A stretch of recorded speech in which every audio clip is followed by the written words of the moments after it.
Good morning mga tropa! I am back! Magandang umaga po, magandang gabi, magandang tanghali sa lahat. Hello Earth! This is Canada in Fort McMurray, Alberta. The weather today is...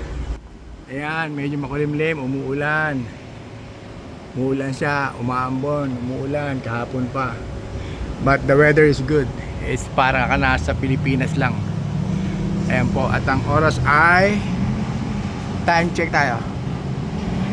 11:10 a.m. 11:10 a.m. Bayan, pasahan namin sila kay ni Banji, oh.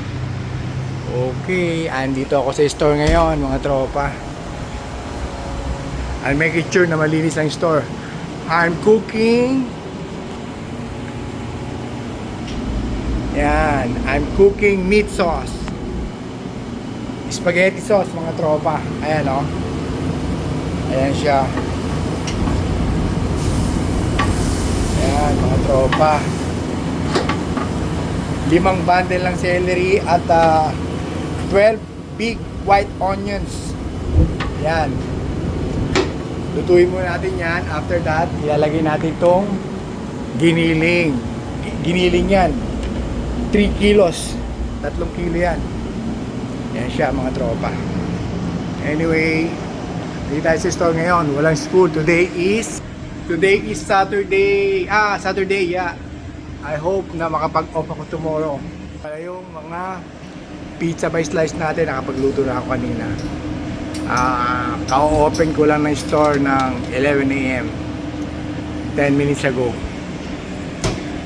I am here sa store. Mga kapitbahay natin. May girl dun, no? Ayan, may mga tao dyan, no? Dalawa, puti. Ayan, mga tropa. Oh, pupunta sila. Oh, takala ko, punta sila sa barbershop. Ang barbershop natin, ayun, oh. May tao dun, may babae dun. Isa, ayun, oh. Mga tropa, ayun sila. God is good all the time. Tomorrow, Sunday, I hope makapag-church tayo. Si Adric ang pagtatrabahuin ko bukas ng opening sa store, so para makapag-church ako. But by Sunday, next Sunday, meron silang play, yung mga bata sa church sila, kaya hindi siya pwede sa Sunday, kaya mag-church din ako next Sunday. God bless everyone. Ready na yung ating mga ginagawa today. Let's cooler. Pop is good.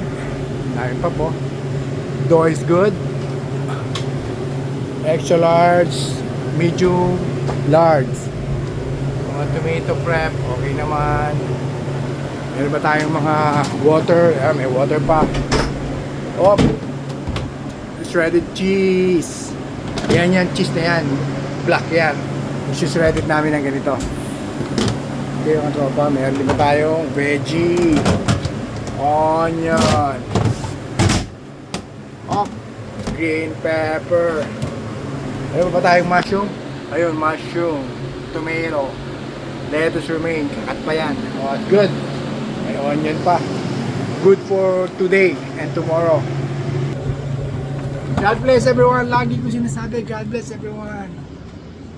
Pag-pray natin ng ating Philippines sa mga nangyayari sa ating mga politiko. I hope na magkaisa na sila at lumabas ang mga katotohanan sa lahat ng mga nangyayari sa atin sa Pilipinas. At managot ang dapat managot at upang maituwid na ang batas at mga isip ng mga politiko sa atin para gumanda na ang ating mayaman ng Pilipinas eh. Kaya I hope God will do the rest para maging maayos ang ating bansa. Anyway, I just want to tell you that magandang Sabado dyan sa Pilipinas, dito sa Canada. At always mag-ingat. Stay healthy, be healthy. Always pray to the Lord and God bless everyone. Bye!